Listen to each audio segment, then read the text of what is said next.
कि भाई जब से हरियाणा का गठन हुआ है, हमारी कास्ट की मैं पहली लड़की हूँ जिसने एक एग्ज़ाम क्लियर करा। फर्स्ट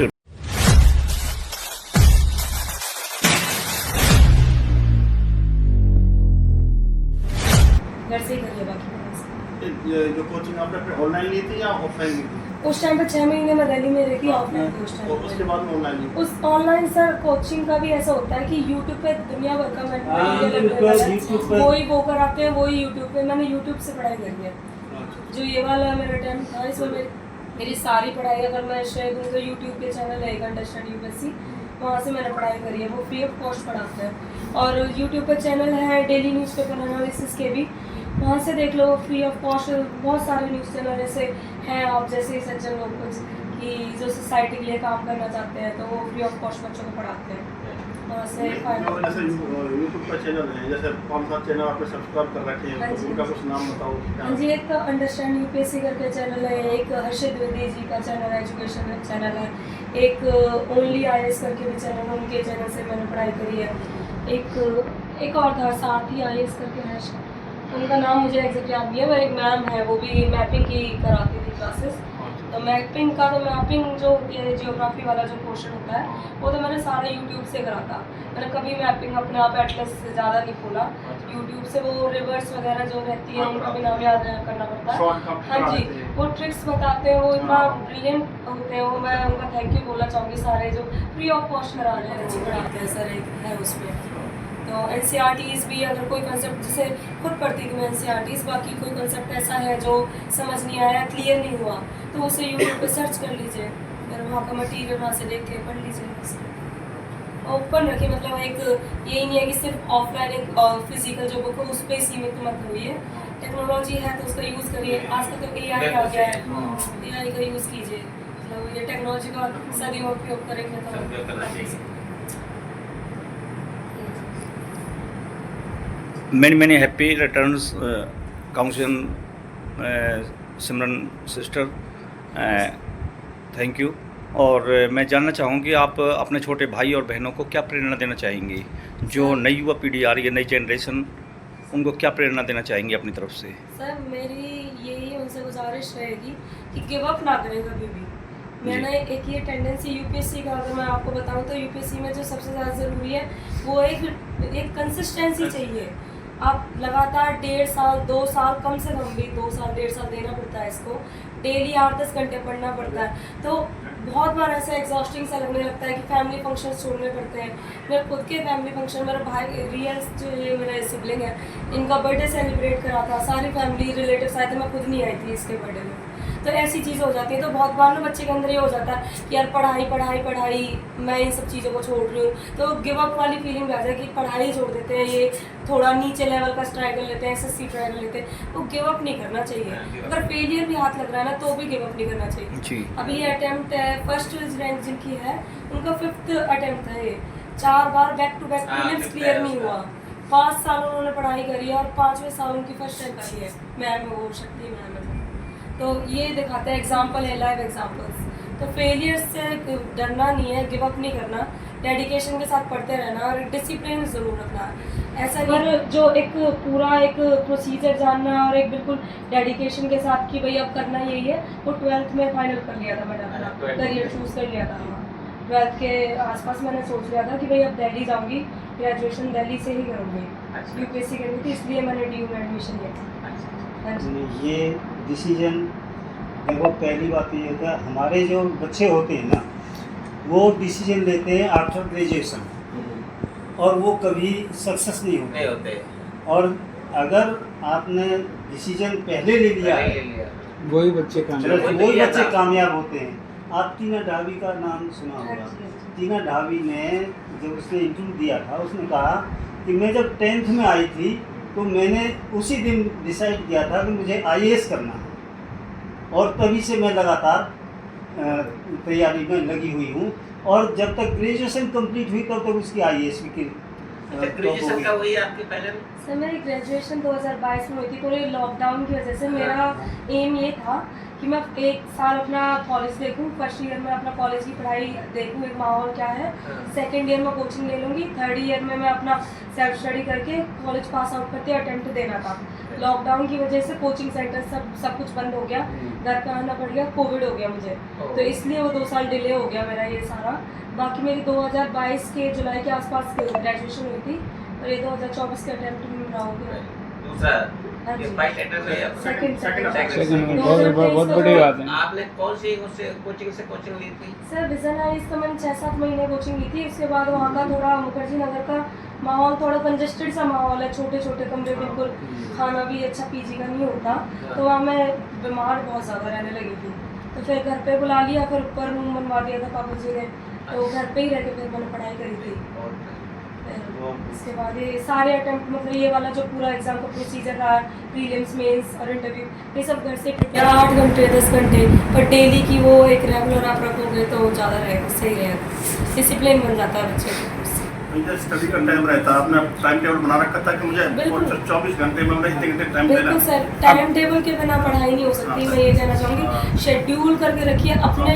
हमारे एक सर थे, वो बोलते थे कि जो टाइम है ना 24 घंटे, उन्हें पैसों की तरह समझा करो।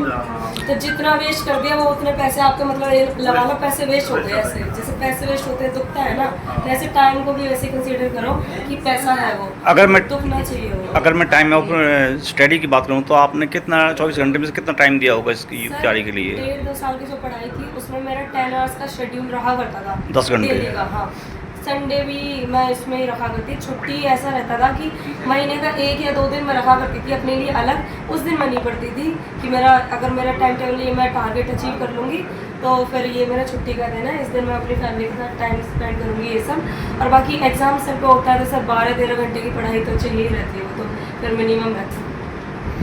और दूसरी बात सलमान जी, मैं एक बात और जानना चाहूँगा आपसे, क्योंकि आ रहे हैं तो उस समाज का आप प्रतिनिधित्व करेंगे, तो उस समाज के लिए आप क्या देना चाहेंगे सर मैं बैकअप?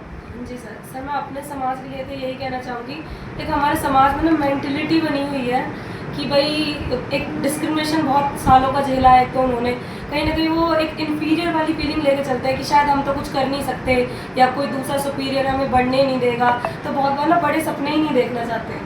बात ये भी है, जब मैंने IAS का आया, घर वालों ने मेरे बोला था, तो बहुत गांव के लोगों ने भी बहुत ऐसे बोला था, इतनी बड़ी पोस्ट के लिए एस्पायर मत करो, कोई छोटी पोस्ट देख लो, कोई क्लर्क लेवल की जॉब देख लीजिए आप, अगर नहीं हो रहा तो छोड़ दीजिए, ऐसे करके। तो ये सब मेंटलिटी नहीं रखनी है कि भाई हम कर नहीं सकते।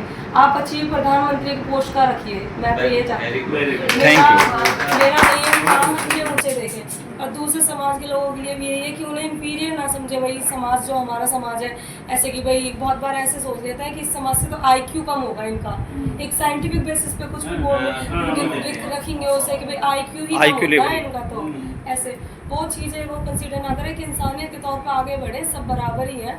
और ये इंसानियत मेरे ख्याल से ज़्यादा बढ़िया है, धर्म, रिलीजन, ये कास्ट, जेंडर, ये बहुत पीछे आते हैं, ये बहुत पीछे छूट जाती हैं। हाँ जी। जब आप यहाँ पर इंसानियत पहुँचते आगे हैं रखे, तो ये बहुत देश पीछे छूट आगे जाती बढ़ेगा। हैं। ये कहीं टूटे ना रहे समाज में, ये पर्टिकुलर समाज से उससे सब एक साथ रहेंगे तो देश के लेवल पे सोचिए ना, सिर्फ इतने से लेवल पे क्यों से सोचिए, थैंक यू। दुनिया से कम्पीट करिए।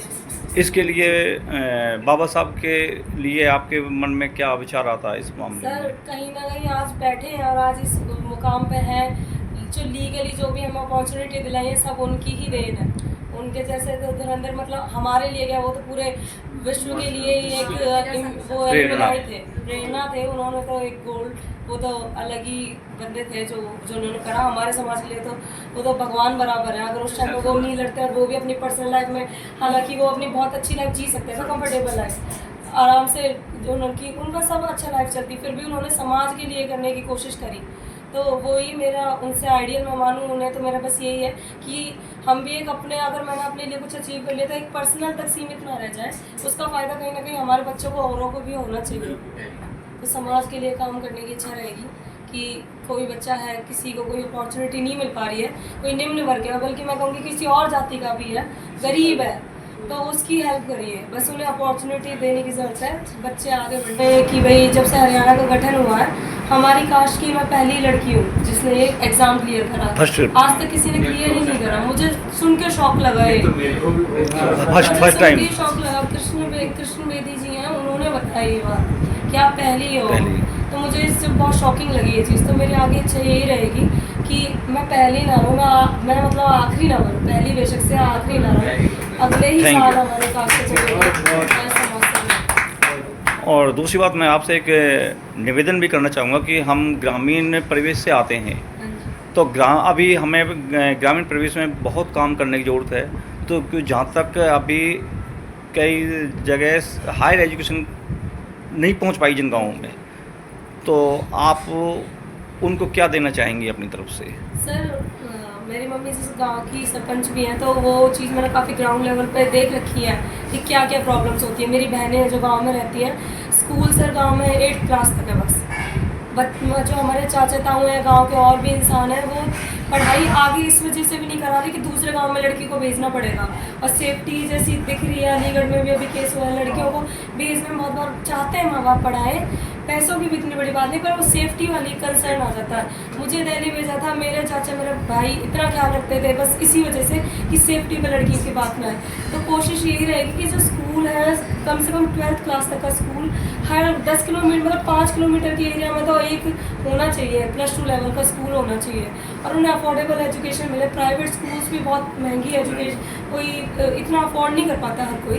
तो गवर्नमेंट स्कूल्स जो है उनका ही एक फैसिलिटी लेवल बढ़ाया जाए, फैकल्टीज़ को ट्रेन करा जाए, ताकि वहाँ पे बच्चे पढ़ सकें, लड़कियाँ भी लड़के भी, और एजुकेशन उन्हें अच्छी मिल सके। और बाकी बहुत स्कीम्स चल रही हैं सर, गवर्नमेंट ने भी चला रखी है। जिस टाइम मैं दिल्ली में थी, SC वाले बच्चों के लिए एक टेस्ट होता है, अगर वो क्लियर कर लेते हैं तो UPSC कोचिंग वो फ्री में प्रोवाइड कराते हैं। जी। गवर्नमेंट दिल्ली गवर्नमेंट का ये था। तो जो जामिया वाले कराते हैं उसको तो उस टाइम पे मैंने पढ़ा था उसके बारे में, तो वही था कि इकोनॉमिकली वीकर सेक्शन जो है उनके लिए था। तो ऐसी स्कीम्स जो है सर, अगर मैं अथॉरिटी में आती हूँ तो मेरे बस यही रहेगा, स्कीम्स बहुत सारी हैं पर उन्हें कहीं ना कहीं एनफोर्समेंट उनका नहीं हो पा रहा है, वो अप्लाई नहीं हो पा रही है अच्छे तरीके से। तो स्कीम्स तो है, उन्हें एनफोर्स करने का काम अगर मैं आऊँगी अथॉरिटी में, अगर मुझे मिलती है पावर, मेरी कोशिश ये रहेगी कि मैं उसे अच्छे से ग्राउंड लेवल पे सबको उसका फ़ायदा उठाने को मिले। मैं जी। वहाँ पे काम करना चाहूँगी। बहुत बहुत धन्यवाद सिमरन जी।